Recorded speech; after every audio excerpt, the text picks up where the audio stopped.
Hello, my friend, and welcome to TFU News and Views. I am your host, Anthony Brucali, owner, operator, madman behind TFU.INFO, the Toy Archive, the website, the YouTube channel, Transformers University podcast, this podcast, TFU News and Views, and oh so much more. And I want to welcome you to 2021. I like to do this show at the beginning of each year just to remind us to stay positive, to talk about why this year, just like all the previous years, is a good year to be a Transformers fan. And I know I said at the start of 2020 was a good year to be a Transformers fan. And despite 2020 being a trying year for the entire planet, and for many of us, myself included in this, I certainly had my ups and downs in 2020. It was still a good year to be a Transformers fan. In fact, it might have been a better year to be a Transformers fan because it gave us that distraction. It gave us that chance to kind of just check out and do something else and enjoy your hobby. And that's what we have to remember in all of this. I know people ride this kind of roller coaster of emotions around this hobby. Things are good, things are bad. I don't like this, I don't like that. That's great. But that's the beauty of this hobby. You get to pick and choose what you want out of it. And if you want, you can just choose the things you like and let the other stuff be.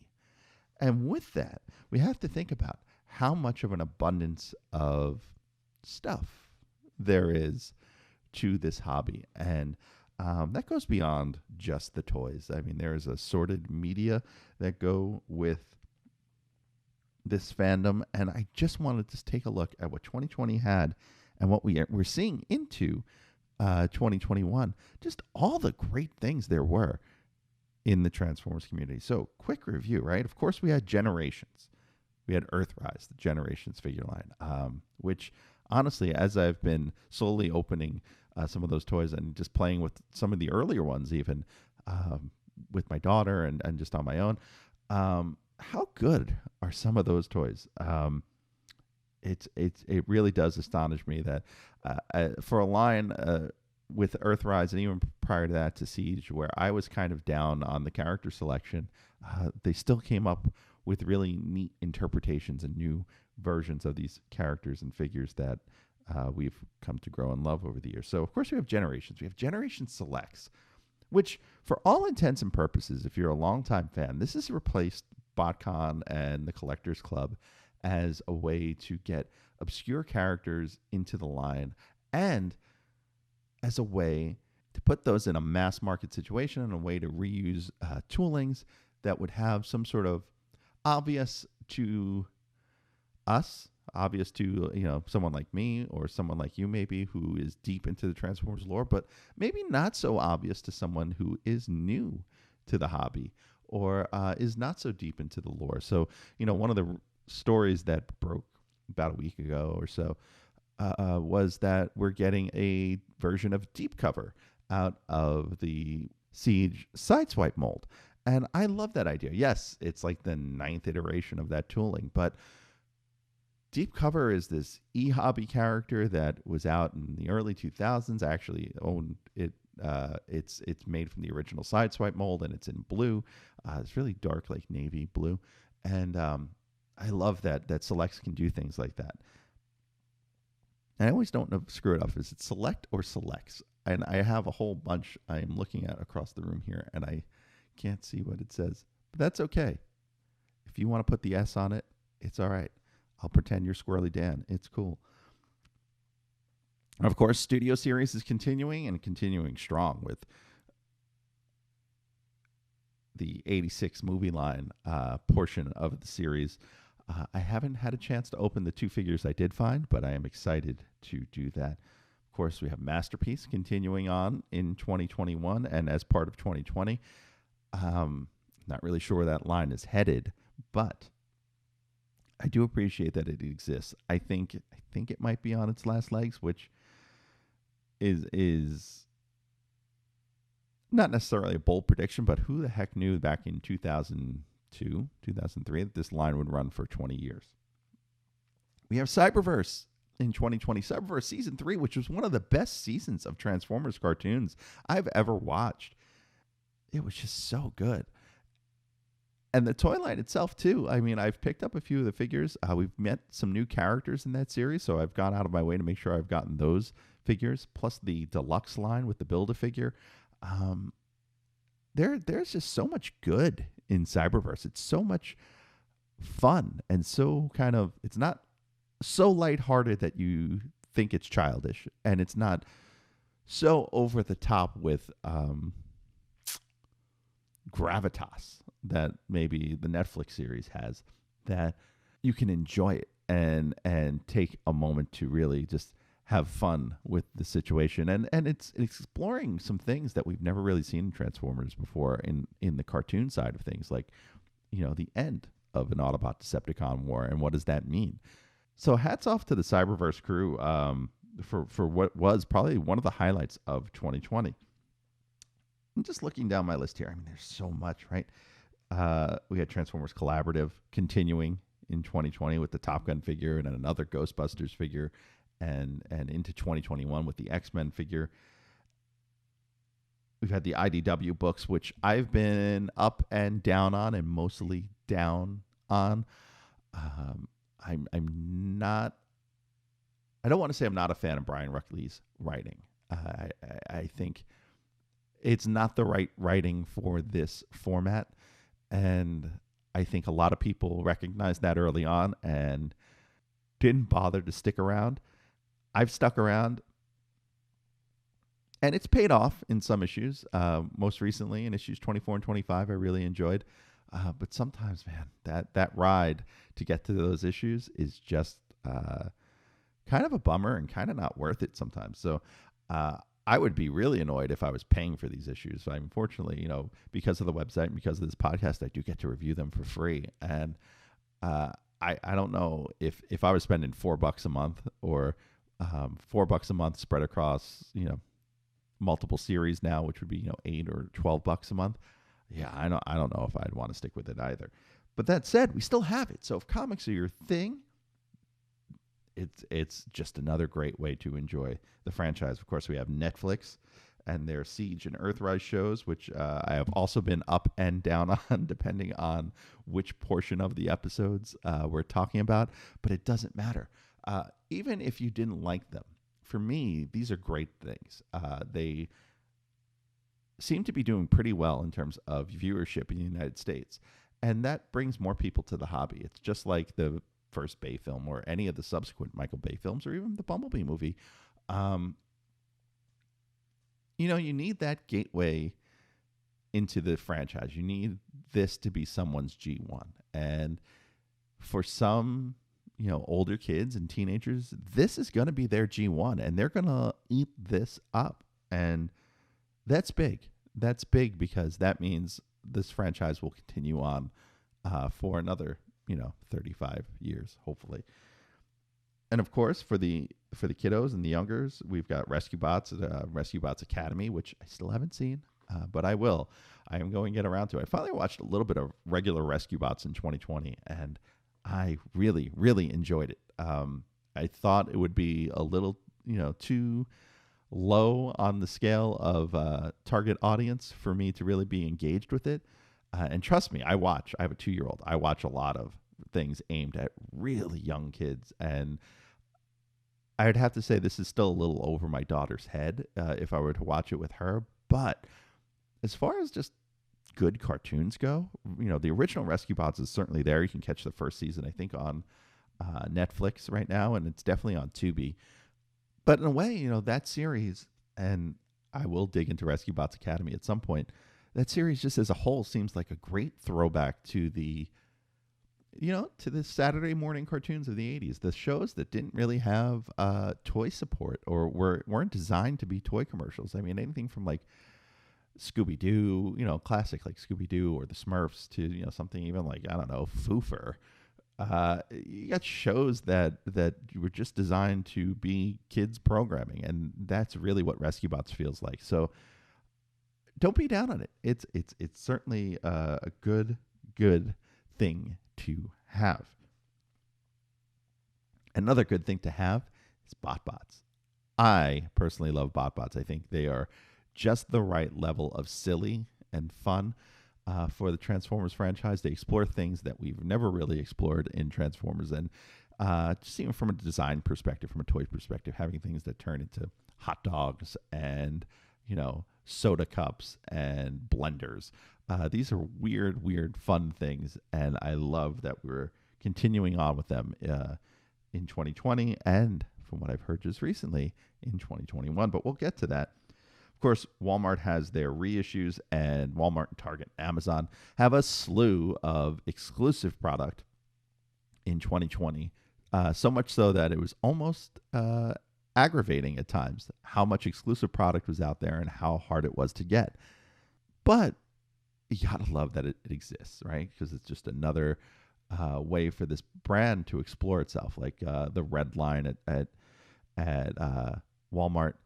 I'm not really keen on the idea of mass market non-transforming Transformers, but as they get into deeper character selection, when they get beyond the obvious, I want to call it the obvious 8. Is that maybe a term we can start using? Right? It's Optimus and Megatron. It's Starscream and Bumblebee. It's Grimlock and Shockwave, and it is Soundwave. And name one Autobot car. That's like the wild card slot. It's Prowl usually, I think. Prowl or Ironhide, or probably not Ironhide because he's red. And if you have Optimus in a wave, you probably don't have Ironhide. But it's generally Prowl. That's like the obvious 8 to launch any sort of Transformers line. And so, Red Wave 1 was Optimus, Soundwave, and Megatron. So let's get past that into Wave 2, or Wave 1.5, I guess, where you have Prime RC, brilliant choice, and Beast Wars Cheetor, another great choice. And now what do you get in Wave 3? You're going to have Starscream and Bumblebee, another 2 from the obvious 8. But what happens after that? Do we get a DevCon? Do we get a Botanica? Oh, man, I would be all over a Botanica figure in the Red series. A figure that's never gotten a character, it's never gotten a figure, and one that doesn't transform or really need to transform.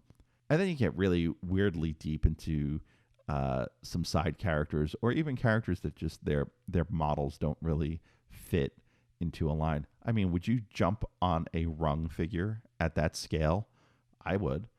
Or a character like Pharma, or something else deep from, say, More Than Meets the Eye Lost Light series, or a Mistress of Flame. I mean, you certainly dig into IDW. You can dig into G1 lore with someone like DevCon or Alpha Trion or A3, or a number of characters there. Beast Wars, I'm just trying to think off the top of my head, Beast Wars kind of had a lot of characters that were already represented, but Beast Machines, the models and the toys didn't always line up perfectly. There's a good chance to do, dare I say, a Night Scream, because he was way out of scale with the 2 toys he got in the main line. He got a giant Ultra Class figure that was way too big, and he got a Happy Meal toy, which was way too small. So if there are ways to do some of these characters, and then if you start getting into troop building, forget it. But there are ways to do these characters in this scale that would be a lot of fun. Just go back and look at the lines from 2002 and 2003, the SCF Super Collection figure line from Japan. They were 10 acts. The first 8 were G1, the last 2 were Armada. And they were small PVC figures, but they found ways to get some characters that actually have kind of become the regular repaints for some, like Paradron Medic out of an RC. They did all the Seekers. They did a generic Seeker and a BotCon exclusive set when that line became Heroes of Cybertron. There are certain ways to do this where you can pull it off and get all sorts of really cool stuff out of that red line that might sell as part of an assortment that has other things in it. It's going to be neat to see how they approach that going forward, and maybe doing, Build-A-Figures and things. I think if you make a Devastator Build-A-Figure in a wave, that wave sells. It's going to happen. It certainly seems like a fun line if it gets expanded also outside of Walmart.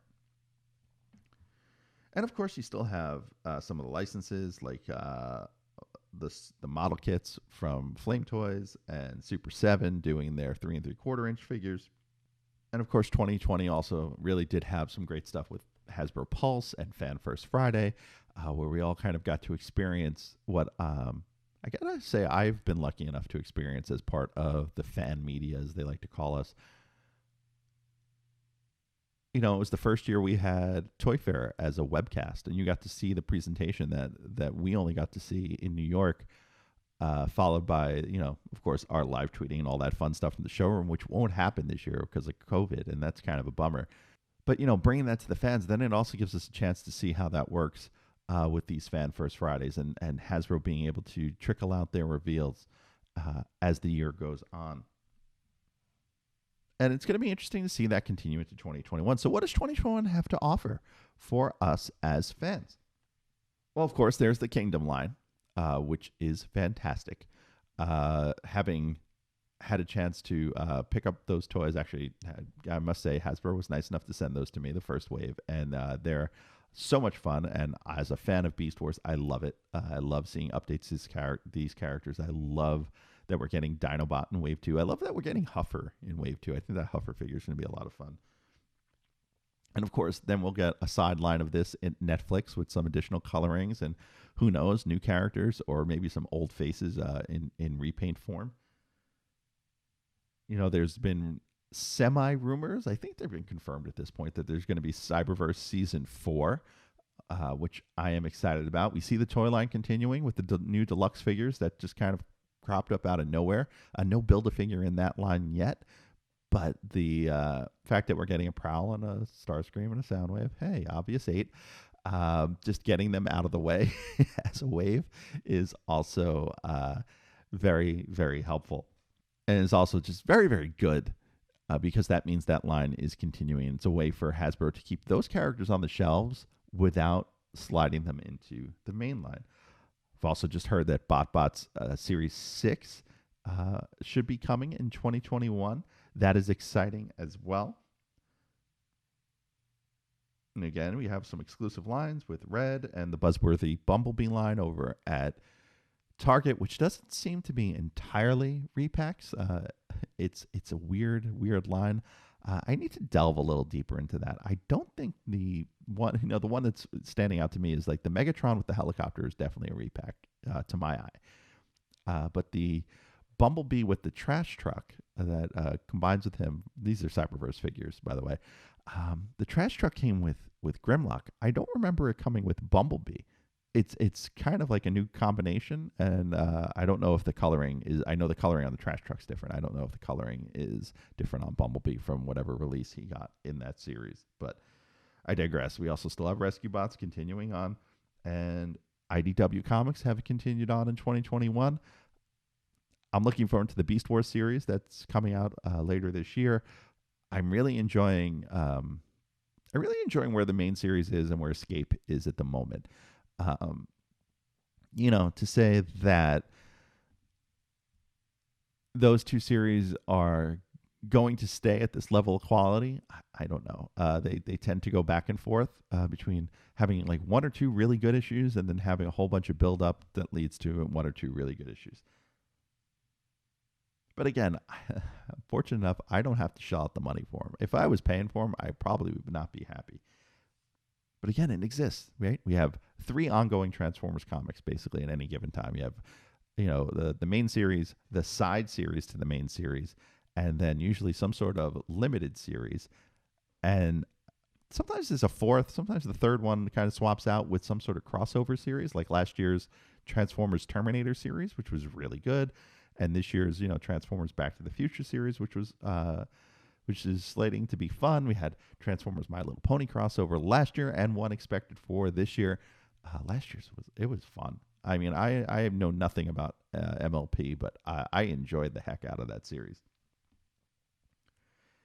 And really, it comes down to having fun. I've been saying it this whole time. Right? It's a hobby. It's fun. It's an escape, especially with everything going on in the world today, especially if you live in the United States.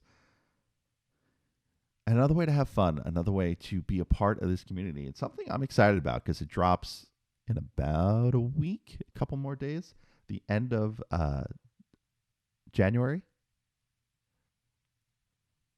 is the fan run online conventions, particularly Iacon Online. And you can catch Iacon Online live on Saturday and Sunday, January 30th and 31st, respectively, over on Twitch. So that is at twitch.tv/Iacon Online. And the ceremonies, they kick off at 10:30 a.m. Eastern Time, and they run all the way through almost 10 p.m. That night on Saturday.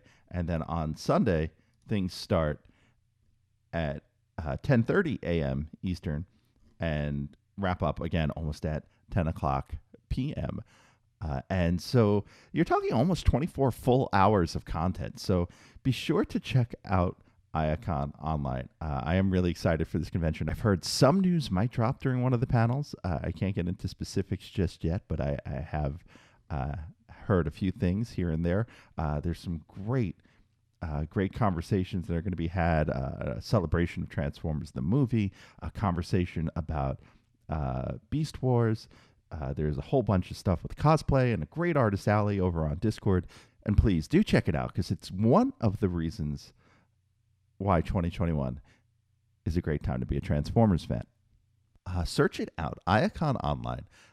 It seems to be, to me at least, it seems like it's going to be a lot of fun. It seems like it's going to be 2 days of really fantastic Transformers focused and Transformers fan focused content.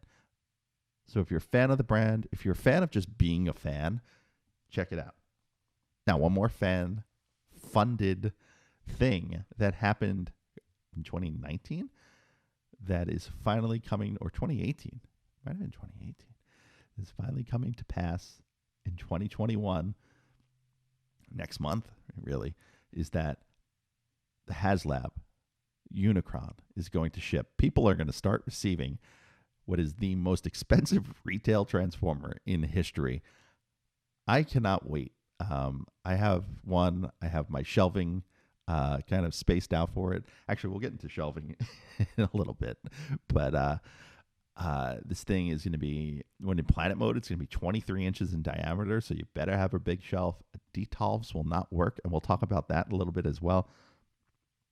But that's going to be awesome. Just even if you didn't get one, if you didn't get in on it, just think about all the ridiculous photos you're going to see on social media, on the Facebook and on the Instagram and on Twitter. I know I'm going to take ridiculous photos with it. And I hope if you ordered one, you do too. And maybe we'll start something up, some sort of hashtag ridiculous Unicron. I don't know. Let's think this through. If you got an idea for a hashtag for your silly Unicron photos, shoot them at me on Twitter at TFU_info, and we'll plan something out. Maybe we'll do something fun there. Now, finally, we're talking about a little bit about collaboration in Transformers. We've talked about Iacon Online, a great collaboration of Transformers fans. We've talked about these crossover books and the collaborative figures from last year. And that's continuing into 2021 with that X-Men animated series crossover figure. And it's something I think I want to put a spotlight on for 2021. Now, look, as someone who was born in the late 70s and grew up in the 80s and was a teenager in the 90s, I'm starting to notice that there is a pivot here. There is a pivot from early 80s nostalgia, right? Your Stranger Things, your obviously your Transformers and direct nostalgia like Transformers or even G.I. Joe Classified right now, and Masters of the Universe, Voltron, Thundercats, the things that have made a couple of comebacks already or have attempted to varying degrees of success. By the way, I finished Netflix Voltron, and my goodness, is that a great series. If you have not watched it, it's 8 seasons, and it doesn't matter. Watch one episode a day. It is so much fun. I know I've raved about it on here before. I'm going to rave about it again. The ending was really well crafted, and there's a great little Easter egg in the final scenes in the credits. I won't give it away, but if you if you're a fan of Pidge and Pidge's family, there's a great little Easter egg there. But I see a pivot right now. Pivot! From early and mid 80s nostalgia to late 80s and early 90s nostalgia. And it's not just nerdery. It's not just nerdery. Look at just broadcast television, or things related to broadcast television in the last few years, right? We had a Full House reboot. There was a Roseanne reboot, right? That's still on the Connors, right? We had Fuller House, right? I think that's still on. I've never watched it, but don't at me. I'm pretty sure it's on. Right? There was the Fresh Prince reunion earlier this year. Murphy Brown made a comeback for a season.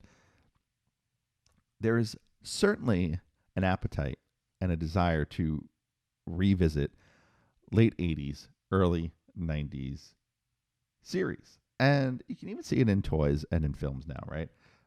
One Up Gaming, oh man, is there bread and butter in those early 90s arcade games? The Ninja Turtles and the NBA Jam arcade units. Like, those are like the centerpieces of early, and Street Fighter 2 also, right? I mean, they hit the nail on the head with the right kind of nostalgia there. And even that bleeds into, say, like NECA's TMNT line, which from everything I've heard is doing very well and very hard to find and also very good. We had the success last year of Bill and Ted 3, which is a great movie franchise. And I have not seen number 3. I plan on it. But even that, like, even in the middle of the pandemic, like, that was a movie that got made beforehand and got released and is skewed towards that late 80s, early 90s audience. When I was at Toy Fair last year, I saw Micro Machines making their comeback. You can find those in your local Walmart. And even that does just says, early 90s. And you think, okay, well, how does that affect Hasbro brands? Well, think of the G.I. Joe Classified line right now. I mean, it's doing well. And the character selection kind of varies. But think about it. They went with a 90s version of Storm Shadow before doing the main Storm Shadow. And yes, it was an Amazon exclusive, but that character choice alone signals to me that you can't have a brand just stick to early 80s. You have to spread it out, especially now, because as everyone ages, if you're lucky enough to keep aging, right, then you're going to age into this group that wants this bit of nostalgia, and some people are going to age out of this group that's interested in nostalgia. So it's kind of like the rangefinder in on The Price is Right, right? If you ever watched The Price is Right, there's a game called The Rangefinder, and it's just a bar that moves up the side of the board, and you pick where it lands. And if the prize value is in that range, you win the prize. And by the way, it's always between the G and the E every time. But using that rangefinder approach, that's kind of how nostalgia works, right? So we see Hasbro moving towards the 90s with some of their character selection in G.I. Joe Classified. We see them making a big move towards 90s nostalgia by purchasing Power Rangers. That's huge. And you then think about it. They moved John Warden, who successfully designed toys for the Transformers brand. And I know a lot of people think the whole thing is his workings, but it's him and Ben Montano working together. Having interviewed them enough, Ben is the marketing guy. In fact, he is still the marketing guy for Transformers and the marketing guy for G.I. Joe, and he's kind of been elevated to this higher level that the marketing folks that we meet on these Fan First Friday calls seem to roll up to him, if that was my guess, having worked in corporate world before.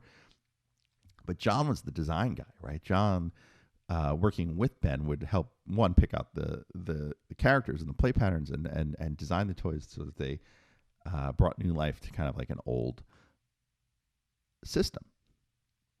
Well, why do you think they put him on Power Rangers, right? He successfully breathed this life of nostalgia into Transformers, even though it was probably already there to some extent, but right, it was very successful under him. So why wouldn't you move him over to Power Rangers and try to recapture that same success as that age group shifts into that nostalgia range?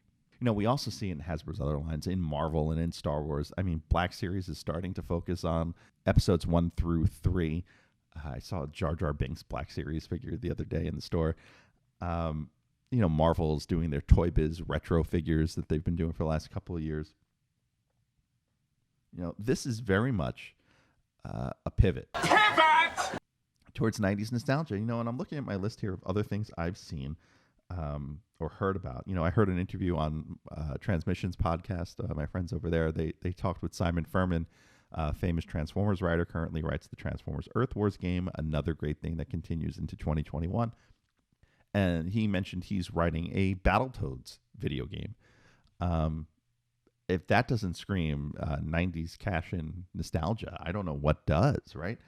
And then even a little further down the line, I've heard recently rumors of Batman the Animated Series maybe getting new episodes. That would be pretty cool. And then I just finally saw the Bloodshot movie that came out last year. And anytime, Valiant Comics makes their way into something a little bit more mainstream, as a fan of Valiant Comics, that's huge. But that is very much a 90s brand. Now, why am I discussing this? Why are we on this trip? Well, we have to think a little bit about Kingdom, because Beast Wars, right, is mid-90s. It's a bold jump forward for Hasbro because it might be overshooting the mark a little bit. But it seems to be where their focus is for the next few years. Not just in Kingdom, right? There's that rumored Beast Wars script. There's the IDW comic that's going to be Beast Wars focused. There's Cheetor in the Red Line.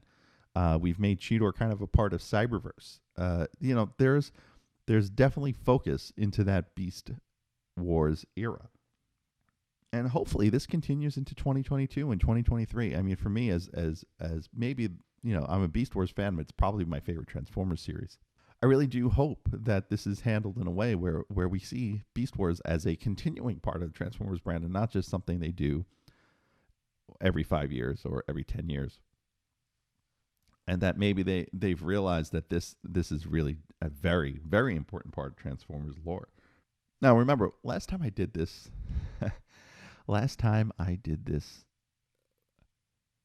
It's a Good Year to Be a Transformers Fan episode, I did mention an article written by Patton Oswalt.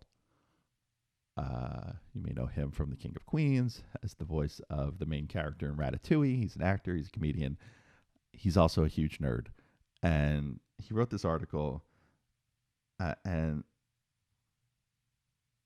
it's called something like, it's called something like Wake Up Geek Culture, It's Time to Die, or something along those lines. But he proposed this concept. It's called Edewaf, E-T-E-W-A-F, and it's something we always need to remember every year when we get into nostalgia, and that is everything that ever was available forever. And that's one of those things that I would say is becoming more and more true. Sometimes it's bad, sometimes it's good. Sometimes I just want something that doesn't have this established lore and history behind it. But that's not the world we live in right now. So in this world we live in right now, it exists. And so, of course, everything that ever was available forever means that eventually we shift from 80s into 90s. So there is going to be some 90s nostalgia. Now, look, don't go grabbing your Urkel O's just yet. I don't know how deep into the 90s nostalgia they're going to dive over the next few years, but it's going to be fun to watch. So just watch it with that kind of eye. All right, now finally, let's talk one last thing. I know I mentioned Detolfs and shelving. If you haven't heard, I know I've mentioned this elsewhere, but if it's your first time, then maybe you haven't heard that I have recently moved. I moved from Long Island, New York, all the way down to sunny Orlando, Florida. But one of the advantages of moving is I got to finally get my entire collection all in one place. I have a new house with a nice dedicated office space that is going to be my collection room, which I haven't had since I lived alone. And I am really excited. I've got some of my old shelving back up. Now, I am not a fan of Detolfs.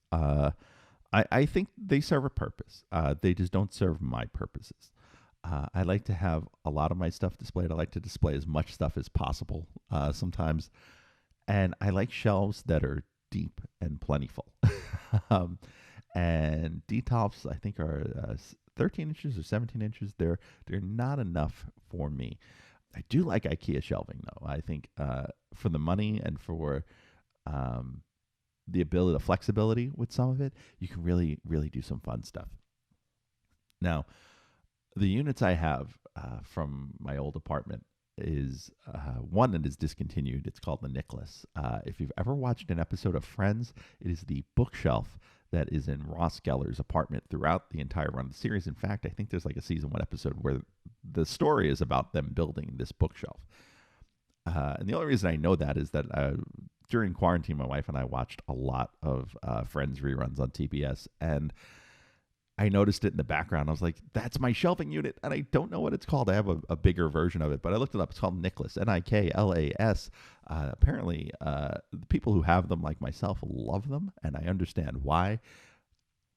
So I've got those up, but the main shelves in the center are 23 inches deep. I am so excited. That's why one of these is going to be Unicron, and I don't know what I'm going to put around him yet. I haven't decided. Maybe we do quintessons, maybe we do movie characters, but maybe we just rotate it every so often. But that's one set of shelving that I am about to populate. I got 23 shelves ready to go and be populated, and that's going to happen soon. I think I'm going to work that into the YouTube channel. Would that be something that interests you? Hit me up on social media, on Twitter particularly, at TFU_info. Let me know, or comment here if you're watching this on YouTube. Comment below and just tell me if that's something you would watch, because I would like to do more video, and I think that's one way to do it, is kind of go through these bins of my collection, and as I'm putting them out, and kind of just sit and chat with you for a little bit as we're putting the collection back up. Now, the other thing I'm planning on doing, I have another set of IKEA shelves, and I have to just clean them up a little bit. I don't mean like they're dirty. They're just raw wood, and I think they need a little bit of staining. So I am going to do a little bit of customization and maybe make a video of that too, and then tell you all about that because these are still available at IKEA. I'm going to talk all about that, I think, on a future episode of TFU News and Views. So, once again, it is 2021. Welcome to the future. And if you're listening to this a year from now, welcome to the past. Hopefully, the world begins to improve and things start to get a little back to normal over the course of the next 12 months. In the meantime, please enjoy this podcast and check out Transformers University. We're approaching episode 100 there. I got something special in store for episode 100. And if you'd like to help out the show, I'm going to play a little something here to tell you a bit more. Hey, want to help out this podcast or the website TFU.INFO? There's a number of ways you can do it. Let me tell you how. You can help us directly by joining our Patreon and enrolling as a student at Transformers University. There, you'll get early access to the podcast as well as exclusive behind-the-scenes peeks and perks for as little as $1 a month. Sign up is quick and easy. Just swing on by to www.patreon.com/TFUINFO. Another way you can help us is by using our Amazon link, www.tfu.info/Amazon. Type that into your browser whenever you want to shop at Amazon, and a portion of what you spend will be contributed back to us. It's that easy. Finally, you don't become the world's longest running transforming toy archive without some help from other fans. We're always on the hunt for photos of figures and accessories we're missing from our pages. If you'd like to contribute, go to tfu.info/help for a list of what we need, or send an email to info@tfu.info. tfu.info, the Alpha Trion and Omega Prime of transforming toys. Now, back to the show. And that'll wrap things up. I hope you enjoyed this episode of TFU News and Views. Once again, if you want to hit me up on Twitter at TFU_info, I am your host, Anthony Brucali, owner, operator, madman behind TFU.info. Until next time, 2021 is a great year to be a Transformers fan. See ya.